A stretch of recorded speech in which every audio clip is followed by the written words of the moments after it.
Before the sun rose over the red hills of Cumble, the world still belonged to shadows and spirits. The sky was the color of dark charcoal, with only a pale line of silver resting on the horizon, promising morning but not yet delivering it. The tall acacia trees were black shapes, standing like silent guards. Crickets sang their last songs of the night, while owls glided back to their hidden homes. In the heart of the village, people were already awake. Fires burned low in clay hearths, sending thin ropes of smoke into the cool air. Women wrapped in bright cloths moved quietly, carrying calabashes of water and baskets of white cloth. Men spoke in low voices, their words heavy, as if each one was carrying a stone. Children were kept inside. This was not a mourning for their laughter.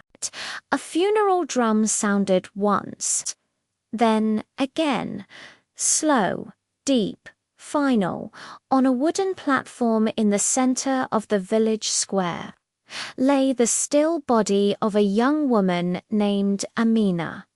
Her face was covered with a thin white cloth. Her hands, brown and delicate, were crossed over her chest. Around her ankles and wrists were small beads of blue and white, the colors of protection and farewell. The elders said her heart had stopped the night before. They said the spirit had called her, that her journey to the ancestors had begun. They said it was her time. But the wind said something different. At the edge of the village, where the dusty path met the tall elephant grass, a thin man sat under a crooked tree. His name was Cato. People in the village called him many things: wandering man, river sleeper, dust eater. He had no hut, no cattle, no family left. He slept on the riverbank, under whatever tree would not shake him off. His clothes were torn and faded from too many suns, and his sandals were more whole than leather.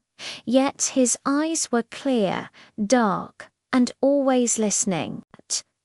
That morning, as the funeral drum echoed again, Cato woke with a cold shiver, though the air was not that cold. The grass around him moved, but not like normal. It did not sway with the wind, it swirled, like something invisible was walking through it. He sat up slowly. The river nearby whispered and gurgled as usual, stones shifting, water licking the bank. But under that sound, deeper, older, Cato heard something else. A voice. No, not a voice, many voices together, like the murmur of a crowd heard from far away. Cato, his heart jumped. It had been a long time since anyone used his name with softness. He looked around. No one. The wind brushed his cheek. It smelled of smoke, earth, and something sweet, like the flowers that only opened at night. Cato, listen. She is not gone. He stood up, knees stiff from sleeping on bare ground. Who speaks? He whispered. The sound came again, rising and falling with the breeze. They bury a living heart. They close the ground over a breathing soul. Go, listener, go. Cato's breath caught in his throat. His mind raced. Was he dreaming? Was his hunger playing games with him? People in the village always said, spirits do not talk to those with empty pockets. They said the ancestors spoke to chiefs, healers, warriors, not to men who slept in dust. Yet the voices did not feel like hunger or madness. They felt real, like the low drum that shook his chest when the village danced for the harvest. "Cato," the wind said again, firmer now, "stop them. She is not dead." His feet began to move before his mind was ready. He walked down the narrow path toward the village, his stomach tight, his hands shaking. Birds began to call from the trees as the first light grew. A distant rooster crowed, proud and loud, as if he owned the sun. Cato walked faster. As he came closer to the village, he heard the drums more clearly, slow, heavy, each beat like a stone dropped into a still lake. Between the beats, he heard women's soft crying, the low chanting of elders, and the whisper of men trying to speak without breaking. The voices in the wind did not leave him. They do not see. They do not listen. You must. Cato swallowed hard. Who was he to walk into a funeral? Who was he to say the elders were wrong? The last time he had spoken out of turn during a ritual, they had pushed him away like a stray dog. But this felt different. He stepped into the village, where round mud huts with thatched roofs formed a circle around the open square. Smoke drifted lazily above them. People turned their heads when they saw Cato, their eyes sliding over him with the same look they gave to broken pots and dried leaves, things forgotten, things in the way. He ignored their stares. In the center of the square, under a tall baobab tree, she lay, Amina. He had seen her before, walking by the river with a basket on her head, her laughter light, her eyes bright.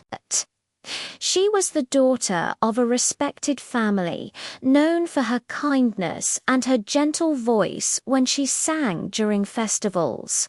Now, her body lay still under white cloth, surrounded by burning incense and clay pots of herbs. The elders stood near her, dressed in long robes, holding staffs carved with symbols of the ancestors. Their faces were serious, marked by age and wisdom. Or so people said.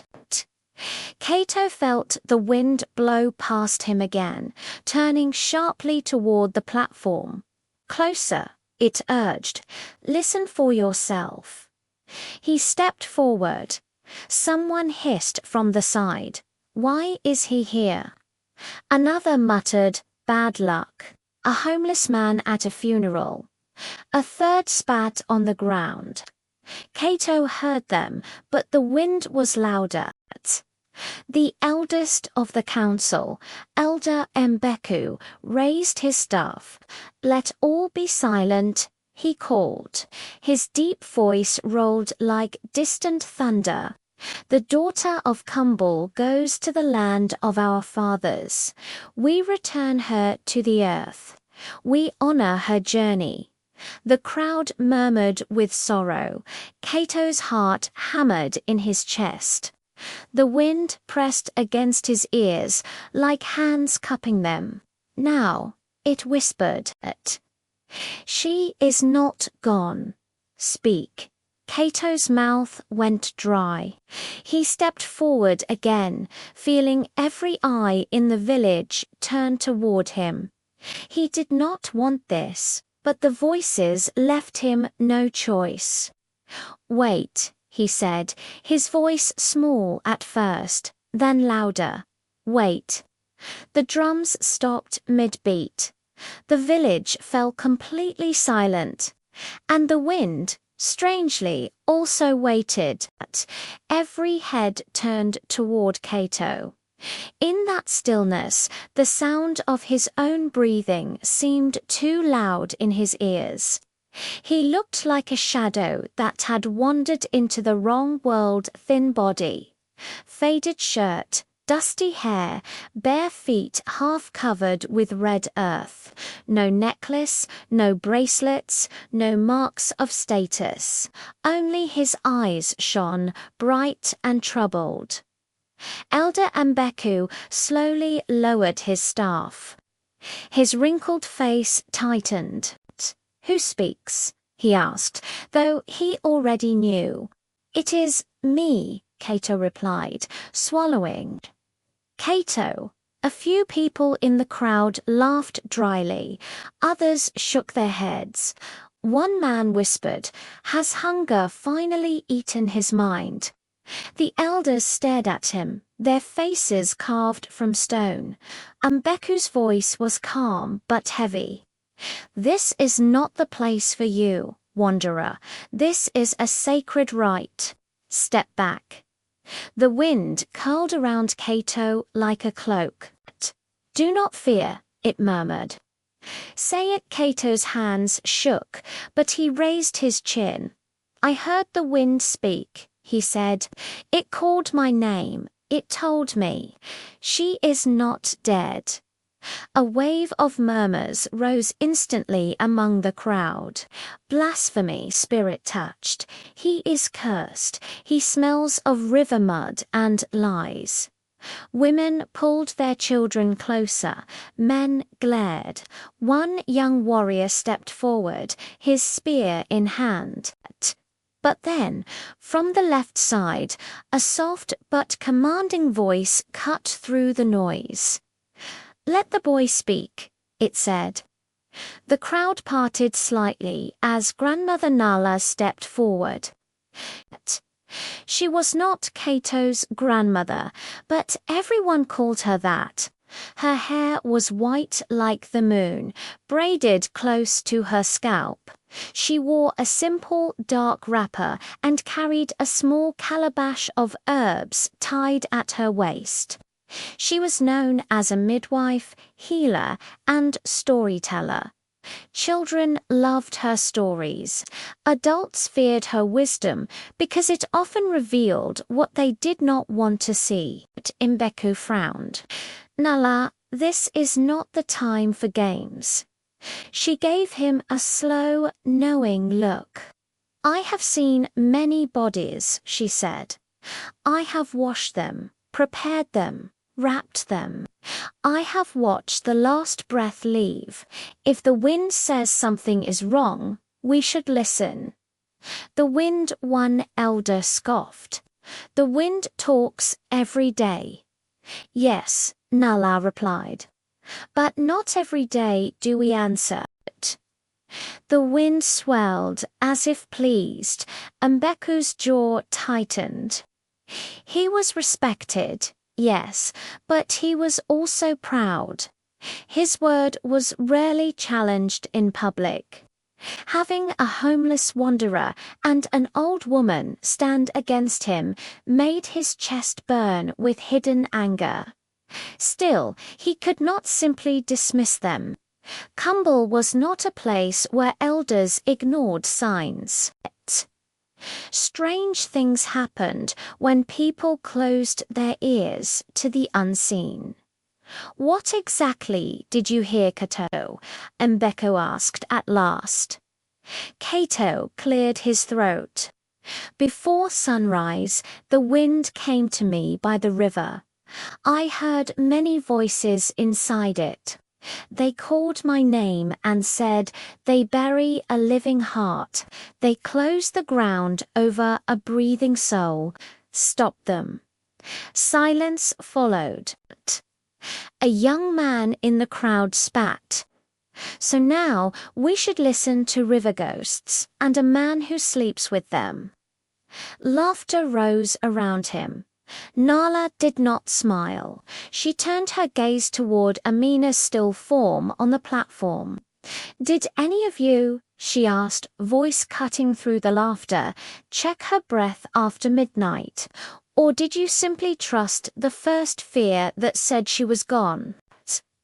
Her question hovered in the air. The family looked down in shame. Amina's father, a broad-shouldered man with tired eyes, spoke shakily. She collapsed after sunset. We brought the healer. He checked her pulse. He said it was gone. He said the spirits had taken her. All eyes turned to the village healer Sefu, who stood with his arms crossed, face unreadable. Sefu spoke slowly.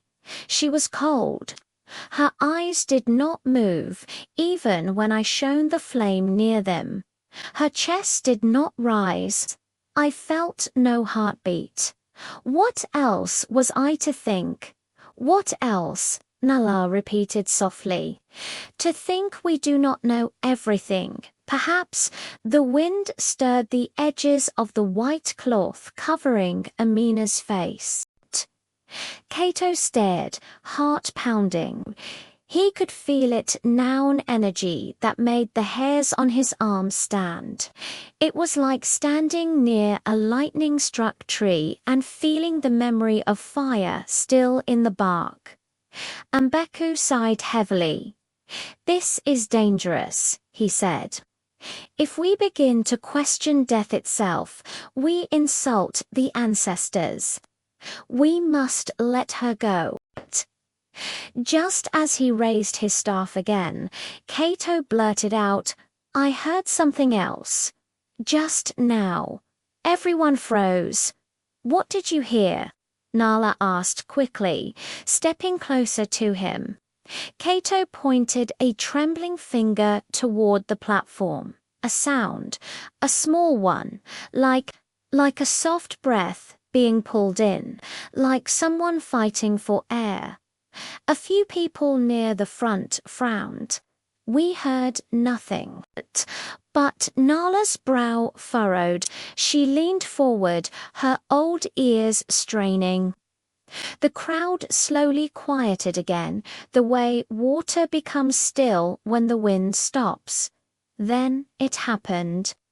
A sound so tiny most people missed it. A little click in the silence. A twitch under the white cloth. It was Amina's finger, moving. Not much. Just a small twitch, like a leaf stirring on a still day. But Cato saw it. Nala saw it. One of the younger women standing close gasped and dropped the herbs she was holding. She moved. The woman whispered, Impossible, Sefu said, but his voice wavered. The crowd broke into frightened murmurs.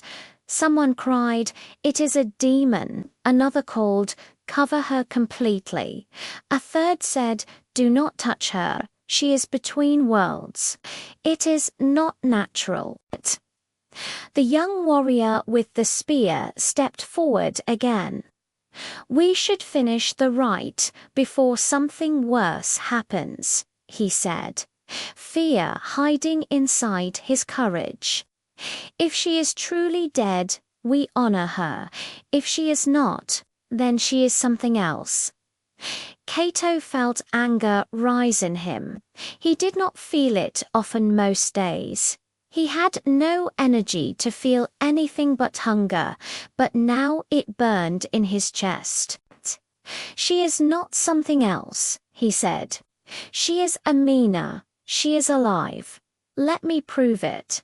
Let me touch her wrist. If I am wrong, I will leave this village and never come back. If I am right. He let the words hang there, trembling. Mbeku looked at him long and hard. The elder's eyes searched his face for madness, trickery, or pride. What he found instead surprised him. Fear, yes, but also a strange, quiet courage. Finally, Nala spoke softly. What do we lose by letting him try? One breath worth of time. One pulse worth of faith. The wind gathered again, circling the square. It brushed against robes, skin, and cloth. A few people shivered, though the sun was now starting to rise higher. Mbeku lowered his staff very slowly. "Step forward, Cato," he said at last. Cato's feet felt heavy as he climbed the low platform. Each step sounded too loud in the sudden silence. He could feel the eyes of the entire village pressed against his back. Some were sharp with anger, some wide with fear, and a few, only a few, watched with desperate hope. He had never stood in the center of the square like this before. Usually, he moved along the edges of people's lives behind huts, near the river, beside waste piles where scraps of food might be found. Now he was standing where chiefs and honored guests usually stood. His hands were shaking. The wind stroked his face, cool and gentle, like a mother's hand. "Be still," it murmured. "You are not alone." Cato knelt beside Amina's body. Up close, she did not look like a corpse. Her skin was pale, yes, but not the deep gray of true death. Her lips were slightly parted. There was a faint color still left in her cheeks, as if a shy blush refused to leave. He swallowed hard and reached for her wrist. Behind him, Elder Mbeku spoke in a stern voice. "No trickery, Cato. The ancestors watch." "I know," Cato whispered, though he wasn't sure if he said it to Mbeku, the villagers, or the wind itself. He pressed his fingers gently against the inside of her wrist, where the elders always said life spoke the loudest. At first, there was nothing, only his own shaking pulse beating in his fingertips. He closed his eyes to shut out the crowd, to shut out Mbeku's frown, suffused out the warrior's grip on his spear. He listened with his fingers the way he listened to the river at night, and then there, a flutter, soft, weak, but real. His eyes flew open, his breath caught in his throat. He almost pulled his hand away in shock, but forced himself to stay still. He waited again. The flutter came once more, a trembling drumbeat under skin. "She lives," he whispered. No one heard him. He swallowed and spoke louder. "She lives," he said. "Her heart beats. It is weak, but it is there. Amina is not dead." The words fell like stones into a lake, at first disappearing, then sending ripples everywhere. The crowd erupted. What? Lies? Is this some trick? Can the healer confirm? Sefu the healer pushed his way forward, his face pale and tight.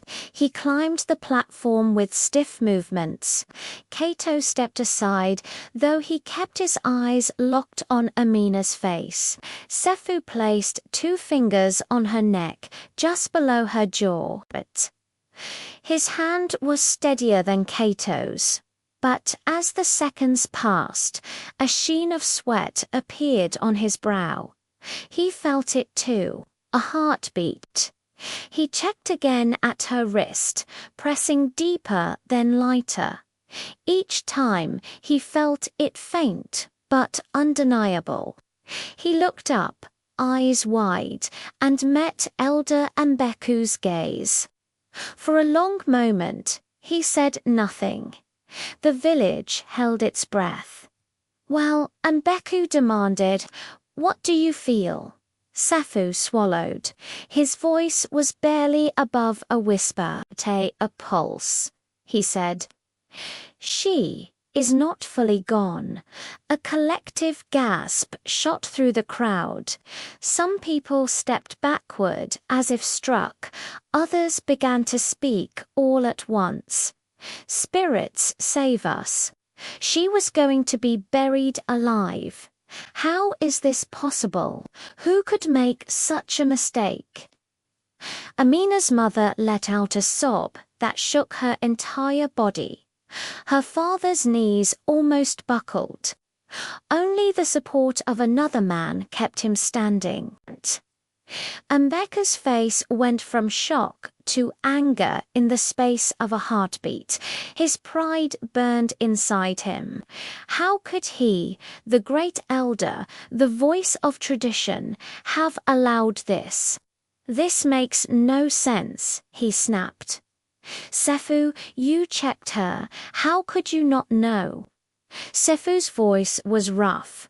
Her breath was shallow, so shallow I did not feel it. Her pulse hid. Her skin grew cold.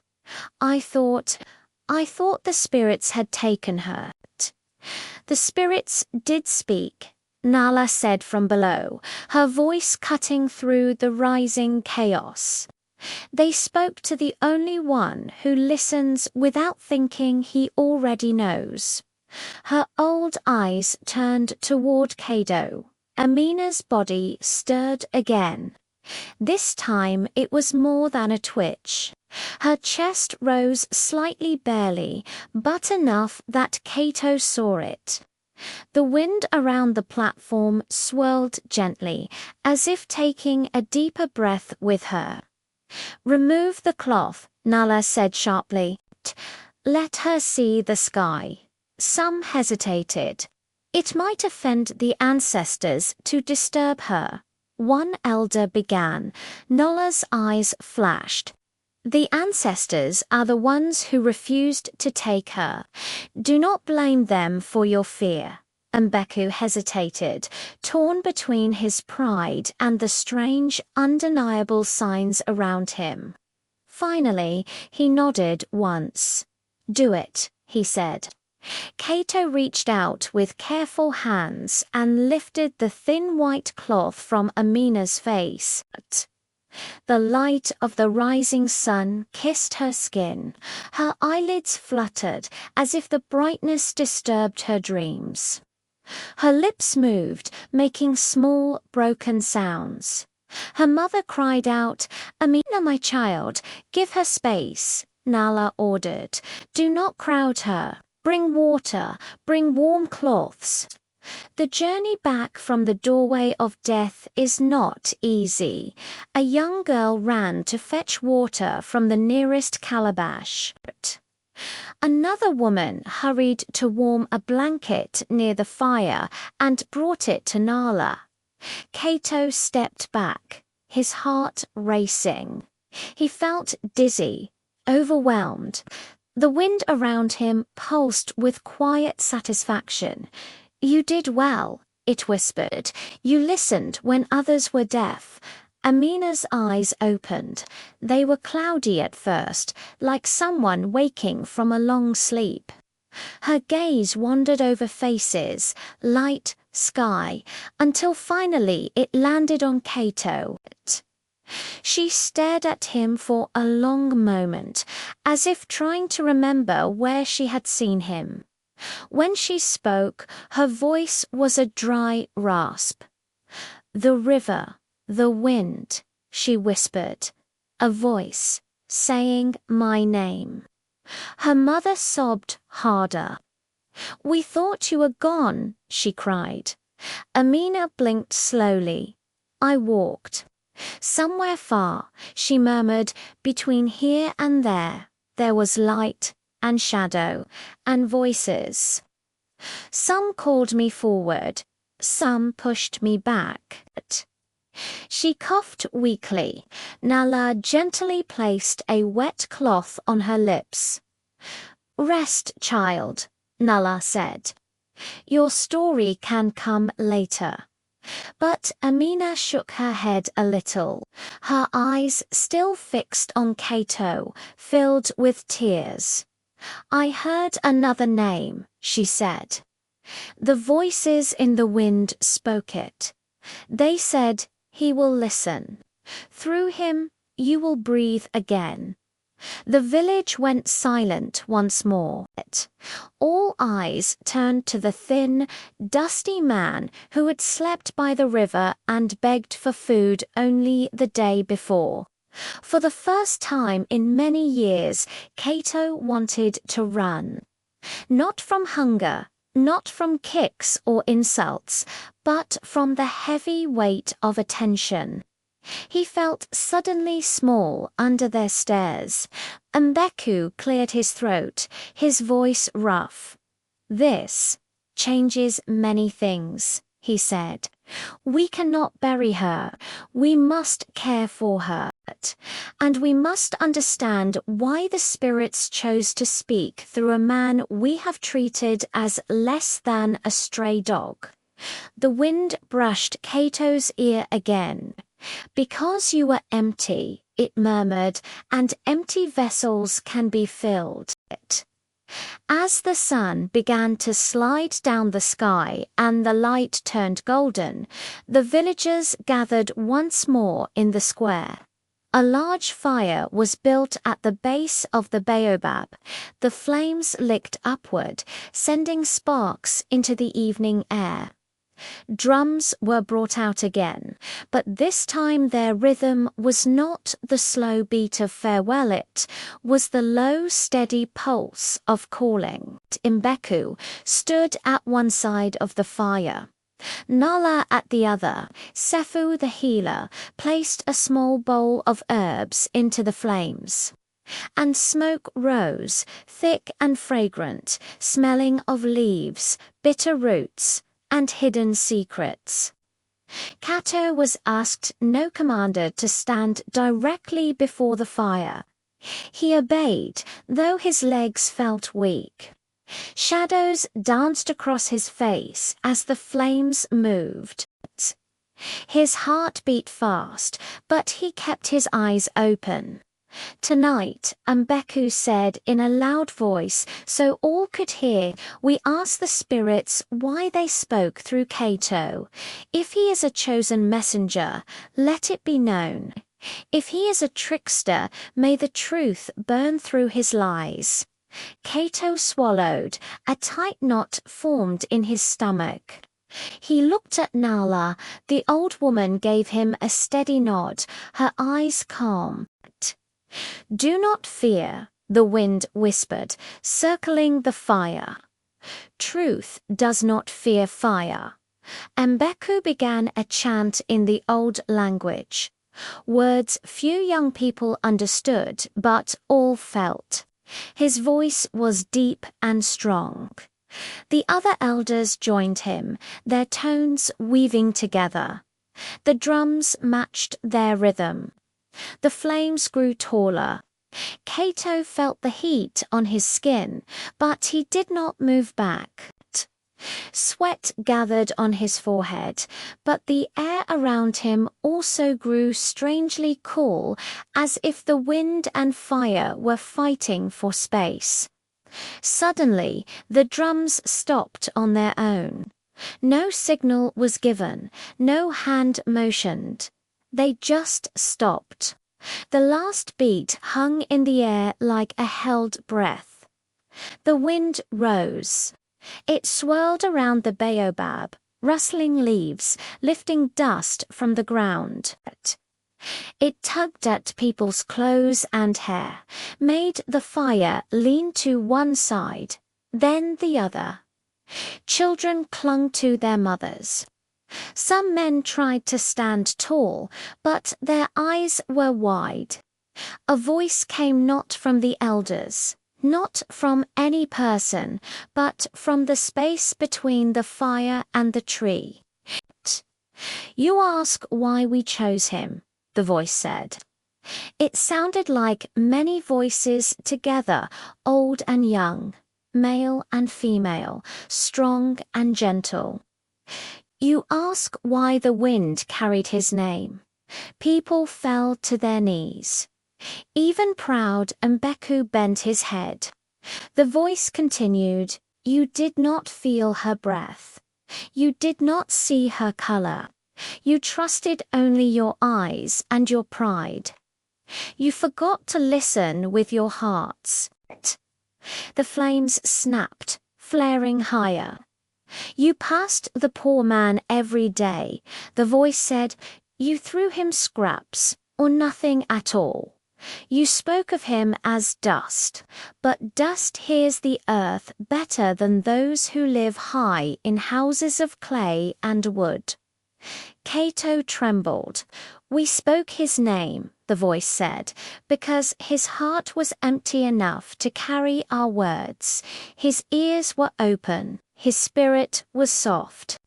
He does not carry a heavy load of 'I know' like some others do." All eyes turned slowly toward Sephu and Mbeku. They did not look up. The wind softened slightly, though its power did not fade. "This is not to shame you," it said. "This is to warn you. You almost buried a living child of this village. You almost buried her future, her children's children, and all the stories tied to their names." The villagers shivered, thinking of the weight of what almost happened. "Listen," the voice said, quieter now. "Listen better. Look deeper. Wealth is not wisdom. Position is not purity. Status is not spirit. We choose whom we choose." Then, as suddenly as it had risen, the wind calmed. The leaves of the baobab barely moved. The flames settled into a steady burn. Everyone was silent.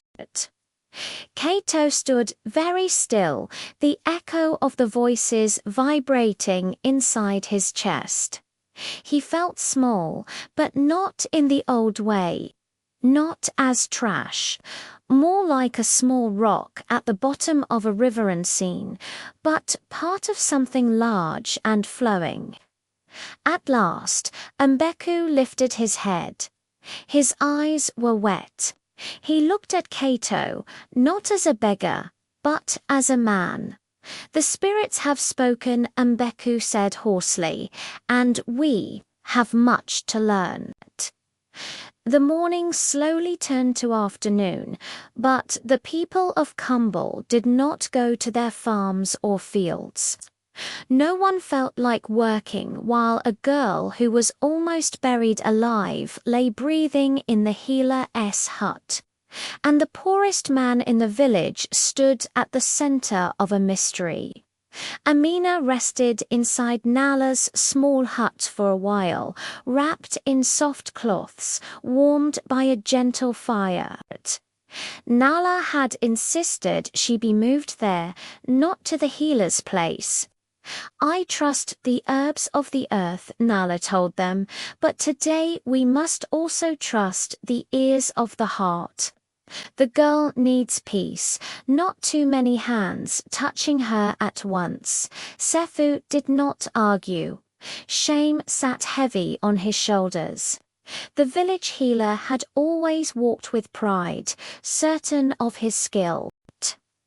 Now doubt followed him like a shadow. He stood near the baobab, avoiding people's eyes. Outside, the village gathered in small clusters. People spoke in low voices, as if afraid the spirits might be listening. "How could we have done this?" one woman whispered. "What if Cato did not speak?" A man replied, "We would have buried her. We would have sealed her in the ground while she still fought for breath." Some crossed their arms against their chests, as if trying to hold in their fear. Others kept looking toward the healer's hut, hoping to see Amina walk out on her own. Elder Mbeku sat beneath the great baobab tree, its branches spreading wide like arms embracing the sky. His staff rested beside him. Though he looked calm, a storm brewed inside him. His pride was a heavy thing, not easy to lay down. Cato stood alone near the edge of the square, not sure where he belonged. People did not shove him away now, but they still kept a little distance, as if he were wrapped in mystery and they might catch it like a fever. A young boy approached him timidly, holding out a roasted yam. "For you," the boy said. Eyes shy, Cato blinked, surprised. "For me?" The boy nodded. "My mother says anyone who listens to spirits should not go hungry." Cato took the yam with shaking fingers. Warmth spread through his chest. "Tell your mother I am grateful," he said. The boy grinned and ran back. Nala stepped out of her hut a little later. "She sleeps," the old woman said. "Her breath is steady now, but her spirit is not fully settled. When she wakes again, we will know more." "What more is there to know?" someone asked. "We already know she lives." Nala's eyes were serious. "We must know why this happened," she replied. Why her heart almost left it. Why the spirit chose to speak to Cato. Such things do not happen without a reason. The wind moved through the leaves of the baobab, making them whisper softly. It felt like the tree itself agreed. Mbeku rose slowly to his feet. "Then we must hold a council," he said. "We must ask the spirits directly." There were murmurs of concern. To call the spirits openly was not a small thing. It meant admitting they did not understand. It meant opening themselves to answers that might hurt. Still, no one said no. That night, the sky over Kumble was deep and clear. Stars glittered like scattered cowries across the blackness. The fire in the square had burned down to glowing embers, but no one felt like sleeping. The village pulsed with a strange energy, part fear, part relief, part shame. Amina woke again. Inside Nola's hut, the air was warm and filled with the smell of herbs. A small oil lamp cast a gentle light on the walls, where shadows moved like quiet spirits. Amina blinked slowly, her body still weak, but her mind sharper now. Nala sat beside her, grinding leaves in a small wooden bowl. "Ah, the river returns," Nala said softly when she saw Amina's eyes open. "How do you feel, child?" But Amina swallowed. Her throat was dry, but less painful than before. "Like I walked far without moving," she murmured. "My chest is heavy, but my heart, it feels full." Nala smiled. "You stood at the doorway between worlds," she said. "Few come back from there. You must rest. But before you sleep again, there is something you should tell me." Amina nodded slowly. She knew what Nala meant. The old woman's eyes told her that the village needed more than she is alive. They needed to know what she had seen. "I remember falling," Amina began in a soft voice. "I was carrying a pot of water back from the river. My chest hurt. The ground tilted. I heard people shouting, and then it all faded." She closed her eyes, remembering it. "Then I was standing somewhere that was not our village," she continued. "The ground was there, but not solid. The air was bright, but there was no sun. I heard drums, but saw no drummers. Shadows moved around me, but they did not scare me. They were warm. Nala listened carefully. Her hands still. One old man with white eyes came close. Amina said, "He did not walk, he just came." He looked at me and asked, "Do you know where you are?" I did not. Then he said, "Your people think you are gone. They prepare to send you to us." Tears gathered in Amina's eyes. "I felt pulled in two directions," she said. One side of me wanted to follow him into that bright place. It felt peaceful, like resting in cool water after a hot day. But the other side, it hurt. It cried. It said, "I am not ready." She took a breath. I thought of my mother, my father. The songs I haven't sung yet, the children I have not yet carried. And I said, "Please, not yet." Nala's voice was low. And then the wind came, Amina whispered. Not like here. There, the wind had faces, many faces. They were old and young, some wearing beads, some with feathers, some with scars like the elders here. They circled me and said, "If you stay, you must accept that your story ends here. If you go back, your story will be heavier, but wider." Her fingers curled in the blanket. I asked them, "How can I go back?" "My people think I am dead." The wind answered, "We will call a name. Not the name of a chief, not the name of a healer. The name of one who listens." She looked at Nala. They said, "Cato."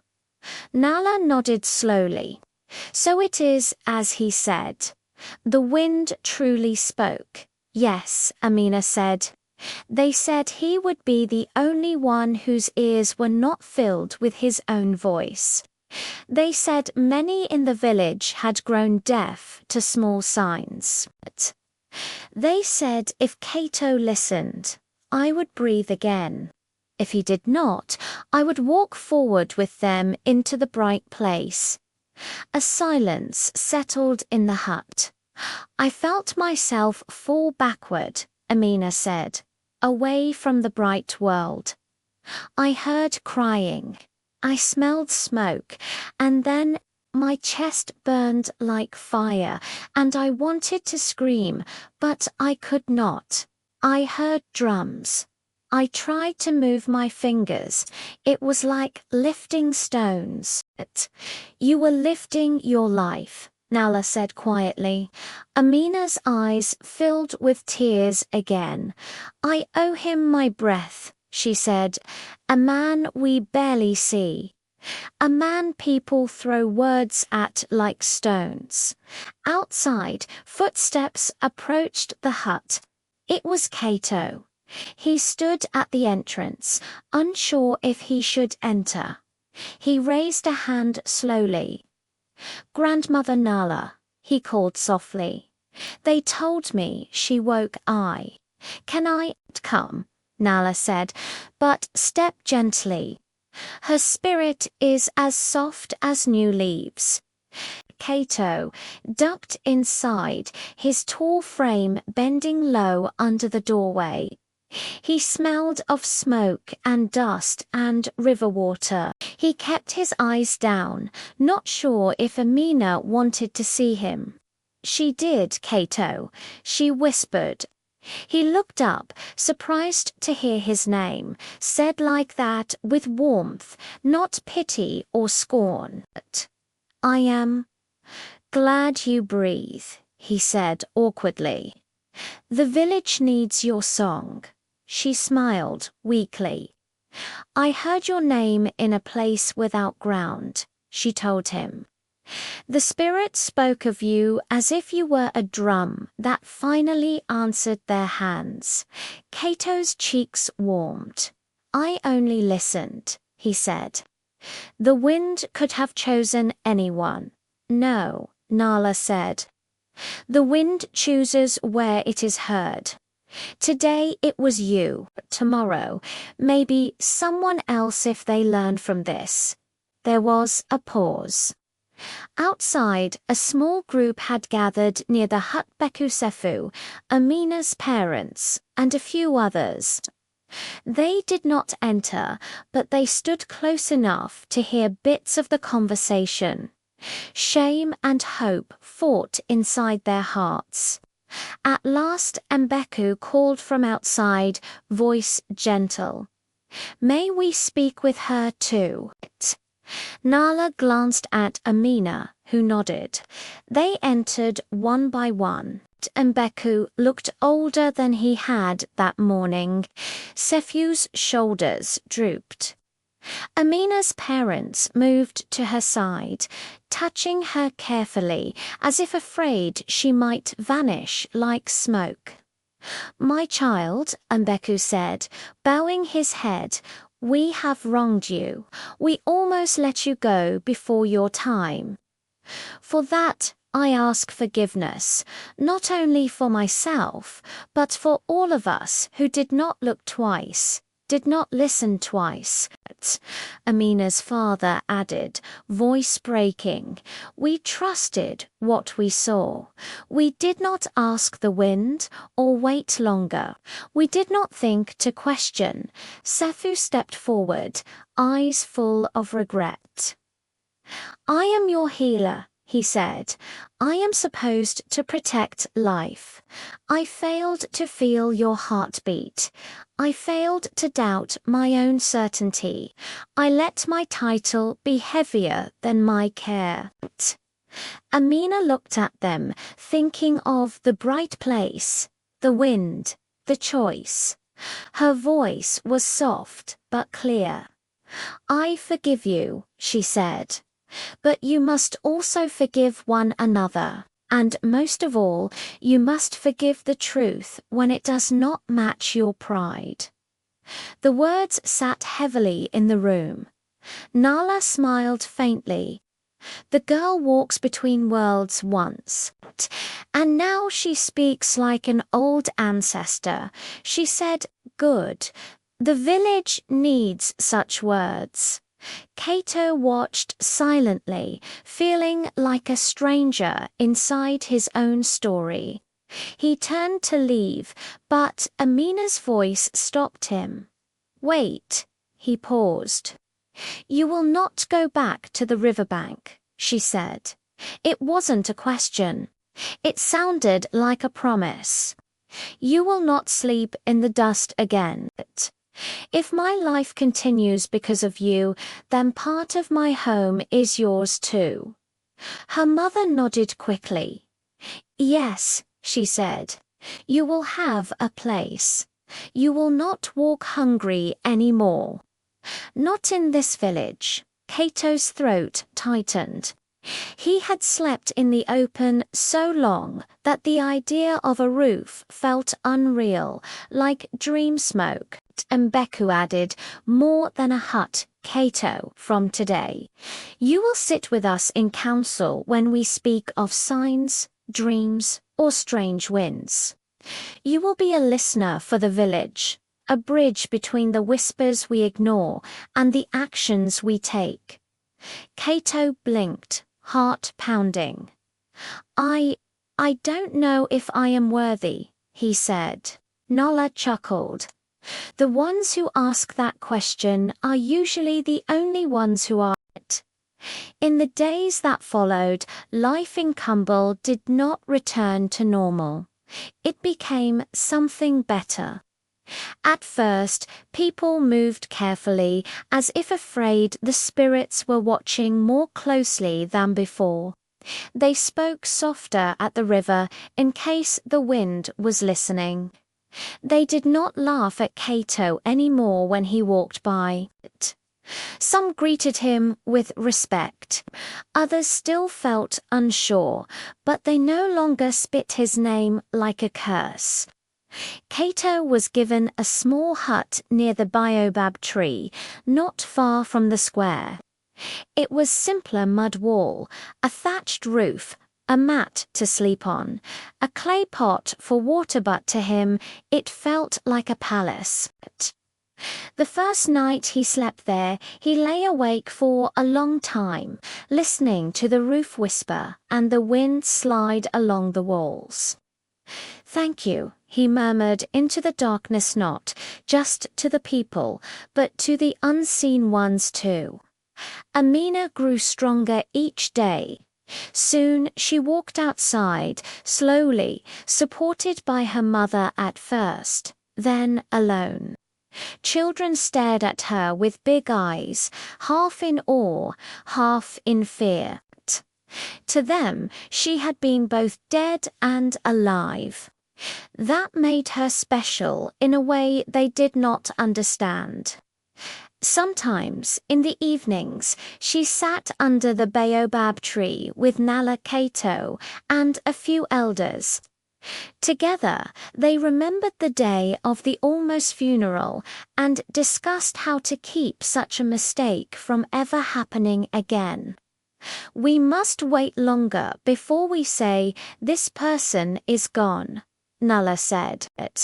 "We must check the breath many times, not just once," Sefu agreed. When someone falls still, he added, "Hear me clearly. Let us try warming their body, calling their name, listening in quiet for as long as we can. And if anyone dreams a strange dream or hears a strange voice, we must respect that too. We cannot throw away warning signs just because they come from someone we do not honor." Mbeku took these ideas seriously. He changed some of the villagers' old rules. He did not like to admit he was wrong, but he liked the idea of burying a living child even less. "From today," he said in a gathering of the whole village, "we remember this. Not only the elders hear the spirits, not only the rich carry wisdom, not only the famous see signs. The wind can touch any ear. The spirits can use any tongue. Children learned a new song, not only in the big house, not only on the throne. Spirits choose a listening heart, even one made of bone. Listen to the river, listen to the sky, listen when the poor man speaks before you say goodbye." They sang it when they carried water, when they watched cattle, when they played under the sun. Amina sometimes joined them, her laughter bright again. As for Cato, he did not become a king or a hero in the way stories sometimes exaggerate. He still walked with simple steps. He still wore plain clothes. He still felt nervous when too many eyes stared at him. But when strange things happened, the dream that stayed heavy on someone's chest, an animal behaving oddly, a sudden wind before a clear sky, people now came to him and asked, "What do you feel, Cato? What do you hear in this never pretended to know everything. That was the difference. "I am not a spirit," he would say with a small smile. "I can only listen, but sometimes." Listening is enough for the spirits to do the rest. At night, he often sat by the river again, not as a wanderer without a home, but as a friend of the water and trees. The river's song seemed different now, warmer, clearer. Sometimes, when the wind slid over the surface, he heard soft laughter inside it, like distant ancestors sharing a joke. One evening, Amina joined him there. They sat side by side, watching the sky turn orange, then purple, then dark blue. Fireflies began to blink near the grass. "Do you ever miss it?" she asked quietly. "Miss what?" Cato replied. "The life before," she said. "Before you were a listener, before you had a hut, before the village thanked you." Cato thought for a moment. "I do not miss hunger," he said. "I do not miss sleeping in the cold. But I remember those days clearly. They remind me it is easy to fall back into pride when times are good. I must never think I am better now just because people bow their heads when I pass." Tamina nodded slowly. "I almost crossed a door I cannot return from," she said. "Now every sunrise feels like a gift. I do not want to waste it on being angry about what almost happened, but I also do not want people to forget." "They will not," Cato said. "Stories travel faster than wind." And he was right. As seasons changed, the story of Kumbul's almost buried daughter and the poor man who heard the spirit spread to other villages. Travelers carried it across rivers, over hills, through forests. It was told beside fires under star-filled skies. Each storyteller added a little color, a little rhythm, but the heart of the tale stayed the same. A girl was thought dead. A village trusted only what they saw.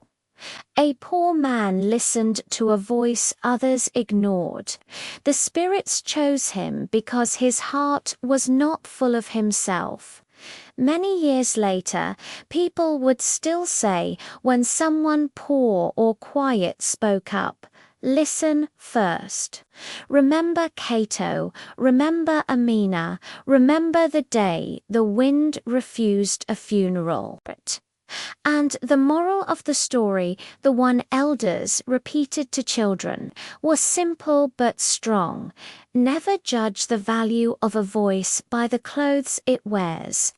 The spirits of truth speak through humble hearts, and life is lost when we are too proud to listen. In Kumbul, when the wind blew over the river at dawn, and the drums were still, people would sometimes pause and tilt their heads, just a little, just in case. Because no one in that village ever wanted to be deaf to a warning again. And that is how the funeral the spirits refused became a light for many hearts that once walked in darkness.